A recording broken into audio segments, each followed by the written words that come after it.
Good morning, good evening. My name is Soumya Upadhyaya and I'm a senior Product Marketing Manager at GitLab. Today, we're going to talk about managing security and compliance with GitLab. So with a large portion of the world working from home and remotely these days, the demand for application content has increased significantly. As per a cybersecurity report, developers are creating 2 million or billion lines of code every single week. That means the developers are iterating a lot faster to create and generate customer value. In such a scenario, are security and compliance able to keep up with this developer velocity itself? Let's take a look at that through this presentation. Let's try to understand first the challenges that exist with security and compliance. As per a research that was done by ESG Research of 372 cybersecurity professionals, it shows multiple challenges that are available with security today. The number one priority of security teams is that they're on constant firefighting mode.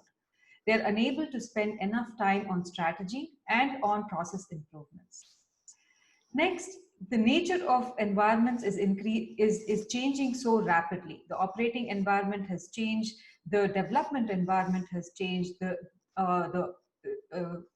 developers are using containers and clouds and so on. Security teams are finding it extremely difficult to keep up with the new hosts, applications, and users with the traditional security tools that they have. And third, a lot of the processes are manual, which is causing a lot of dissatisfaction to both developers as well as security personnel.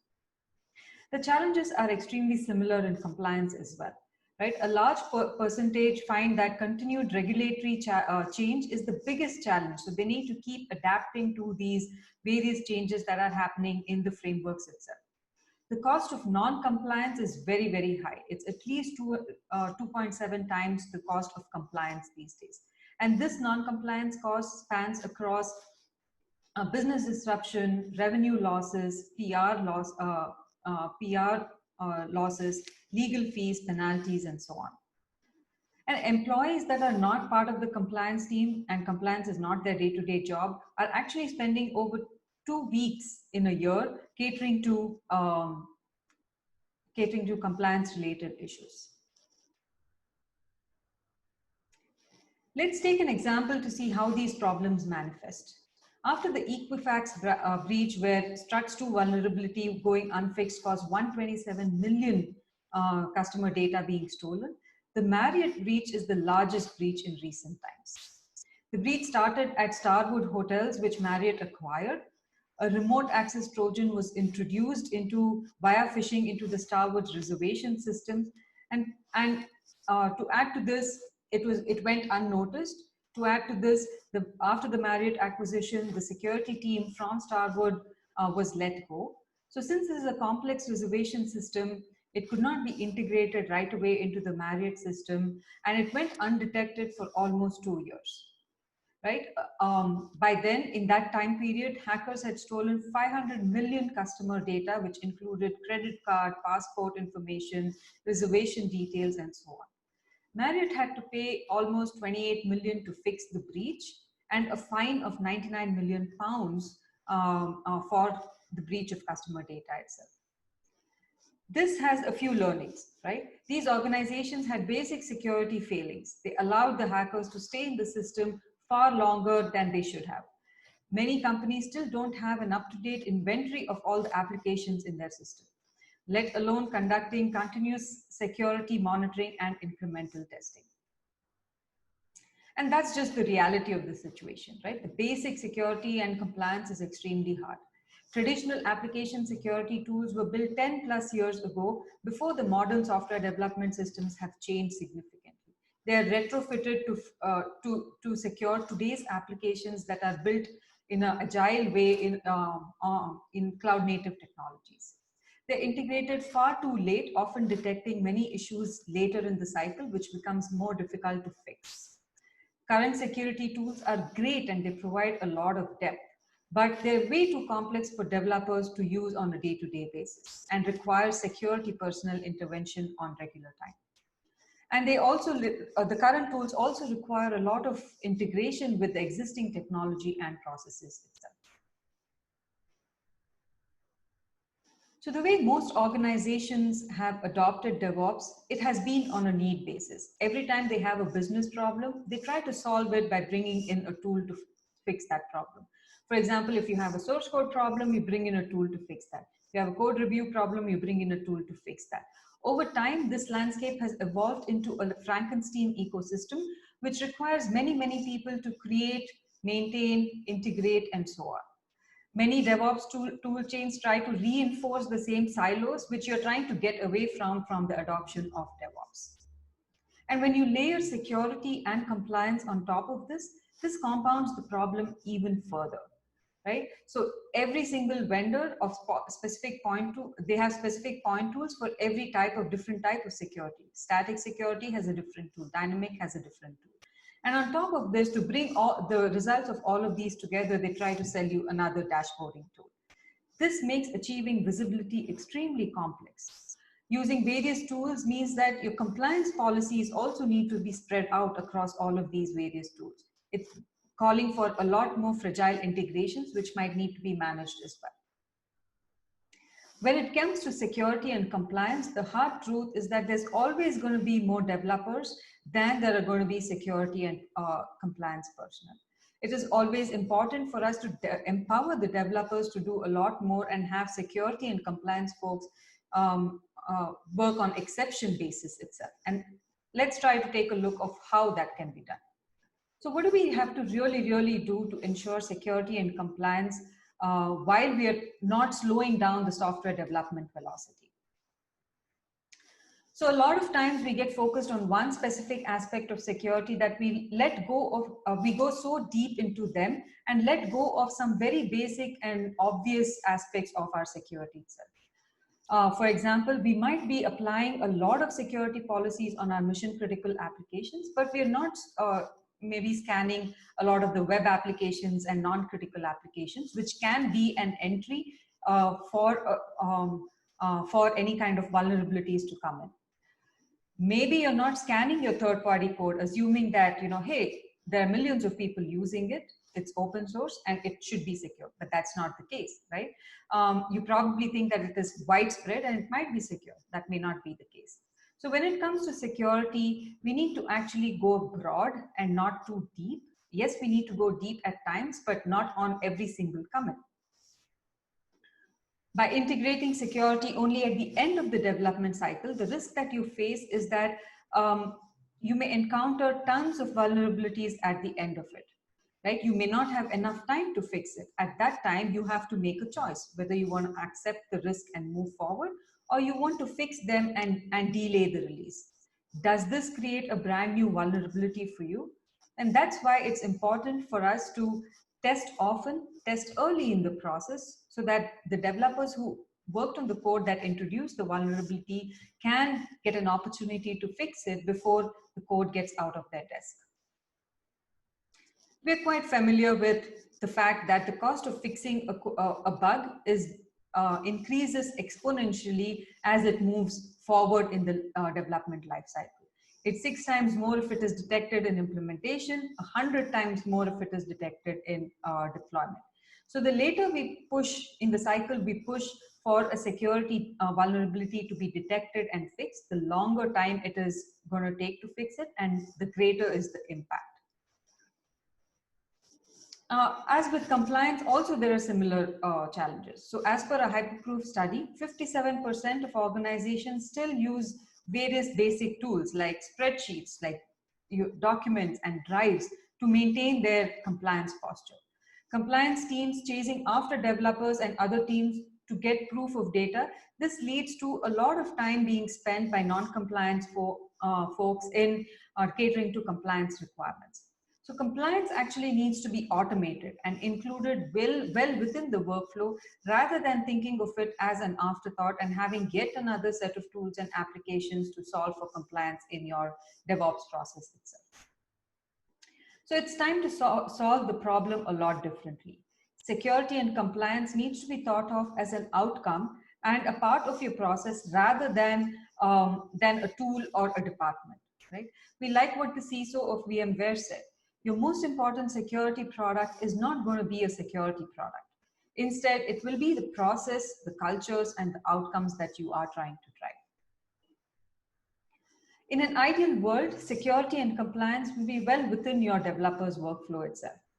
As soon as a developer commits the code, the CI pipeline runs with various build and tests, including security tests. The developer should be able to visualize the vulnerabilities that have been introduced, determine whether the vulnerability needs to be fixed by them or not, raise an issue if they want to fix the vulnerability, and dismiss the ones that they will not fix it. At the end of the development cycle, on an exception basis, the security person can only review the vulnerabilities that have been dismissed. They need to make sure that developers have not dismissed something that should have been fixed, and so on. This makes the security teams a lot more scalable. On the compliance side, every change, every approval, every proof of compliance should be tracked automatically rather than being manually collated post-effect. One of the key goals of GitLab is to empower the developer to deliver great applications. To support this goal, the accountable developer sees the results immediately, like we saw in the previous flow.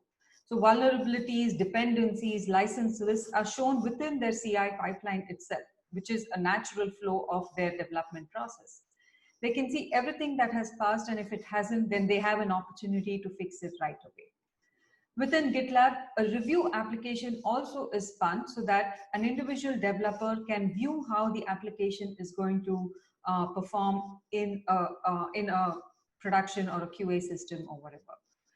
The developer can see and test this application, and the dynamic application security testing can scan the review app itself, which requires a running application to be tested. The developer can quickly iterate to resolve the vulnerabilities reported in their pipeline. The application security team may never even see the vulnerabilities that were fixed by the developer before it left their desk itself. So application security is so much more than scanning, like we have discussed in all of these previous slides. It's about what you scan, when you scan it, and what you do about the findings. So GitLab helps you identify and fix your vulnerabilities and dependencies way earlier in your application development lifecycle, so that you don't have to make a tough decision towards the end of your development process, whether you want to push the application to production with vulnerabilities, or whether you want to delay your releases, which could cause an impact to your revenue itself. So the other aspect, so there are two aspects of risk. One is security, which we've spoken about for so long. The other aspect of risk is compliance. So compliance requires organizations to adopt processes to comply with various regulatory or legal frameworks. GitLab aims to, or makes it easy to wrestle with the compliance beast by aiming to change the current paradigm where compliance to create an experience that is extremely simple, friendly, and frictionless as possible, both for the developer as well as the auditor. So how do we do it? Any well-defined compliance program requires internal control. So one, it requires controls to define rules and policies that are aligned with the framework that you're catering to. It could be a legal or regulatory framework or your own organizational framework. Two, generating and maintaining the evidence of policy adherence. Three, enforcing the defined rules and policies. Four, demonstrating compliance with an easy to access and readable reports, as well as evidence as artifacts, which can be used by the auditors. And five, it's not a one-time process. Ongoing risk assessments need to be conducted to detect and mitigate gaps in compliance itself. Any compliance program that does not bring all of these controls together incurs the administrative overhead of maintaining these compliance processes itself. So let's take a look at how we do it. Right? The first step towards compliance is the ability to define policies that adhere to your organization's regulatory requirements. In a DevOps ecosystem, this could mean who can approve an MR before it is merged to master. What is our password management policy? What is our scanning policy? What is our security policy? And so on. With granular user roles and permissions, GitLab allows you to enforce segregation of duties You can easily define your organization's policies regarding credentials, security scanning, and rules for approvers as well. Granular permission control allows you to enforce approvers for determining what goes into production. With application security being part of the pipeline itself, GitLab helps you automate your information security compliance requirements. So, like we've said earlier, organizations have to comply with various different compliance frameworks, on an average, at least 3 compliance frameworks. In addition, GitLab allows you to define custom frameworks to track adherence to various compliance frameworks itself in a single place. We've also started to provide some of these compliance framework templates out of the box. Within GitLab issues and merge requests, they are also central places where you can collaborate, you can maintain your documents, track your chain of custody and override without maintaining these on various different tools itself. Additionally, you can also define a common set of policies to be applied to a set of projects labeled with a certain compliance framework label. Compliance checks should be part of the merge request so that non-compliant code is not merged into the main branch. GitLab allows you to apply specific compliance checks like who can approve compliance, who can modify the settings and so on, and to projects marked with a certain compliance label. And then you can track the status of compliance within the MR itself. So we frequently receive questions around whether customers can create their own compliance templates to host relevant rules and regulations that they would like to follow. So similar to the enterprise templates that we have created a few of, a custom project template can be created to host all the relevant rules and regulations necessary for the framework as issues. All the relevant documentation and files can be stored within this custom project itself within issues rather than integrating with a complex GRC system. As mentioned earlier, GitLab is developing an enterprise template to help you streamline audit management with certain regulatory standards. These templates automatically import issues that correspond to regulatory requirements. As a first step, we have started with the HIPAA audit protocol. Next, we have in plan, which is the SOX and the SOC 2 protocols. So in addition, we've also provided a lot of guidance on how, if you were to comply with certain frameworks, how you can use GitLab capabilities to comply with some of these frameworks. Each of them have a detailed listing and you can find them on our compliance solution page. And the last aspect of compliance is showcasing proof of compliance. It is one that gives an organization a headache and is set to waste a lot of time for developers. Within GitLab, you can meet the traceability requirements for audits with user actions, permission changes, approval changes, and so on via audit events. We also provide a consolidated view of various compliance signals such as merge request approvals in the compliance dashboard itself. Here's an example of a customer, Chorus.ai, which uses GitLab for their DevOps processes. And they also use GitLab when they were undergoing a SOC 2 compliance and speak about how easy it was to achieve the compliance traceability with GitLab. So GitLab is a single application that covers end-to-end DevOps lifecycle, all the way from planning till monitoring and defense. So are we all breadth and no depth? That's not true at all. So apart from being one of the most widely used Git repositories, Forrester ranked our CI capabilities as a leader. We also ranked highly in the CDRA wave that was recently announced. We're also very proud to be recognized as one of the 11 vendors in the Gartner's Magic Quadrant for application security testing. Although we've been placed in the niche category, we are extremely thrilled with the placement because it is our first time to be placed in this Magic Quadrant, as well as we are placed along with a lot of top security players. In addition, to enhance our security capabilities, we just recently announced an acquisition of 2 security companies, PeachTech and Fuzzit. This will enhance our capability around fuzz testing and improve our security capabilities in the long run. And a number of large enterprises have been using GitLab to automate their end-to-end workflow. In addition to all of the benefits that we've gone through, I would like to summarize a few key points about GitLab itself.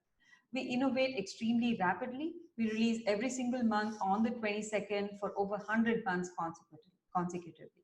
This means we're able to iterate a lot faster, get feedback faster, and pivot faster based on customer requirements. We are an open code company. We receive a lot of community contributions, and that also helps us to iterate a lot faster as a company. We are an open company, right? Unlike most other vendors, we talk a lot about our product maturity as well as our product roadmaps. And this has made us a trusted advisor with a lot of enterprise customers. With that, I would like to end this presentation. Thank you.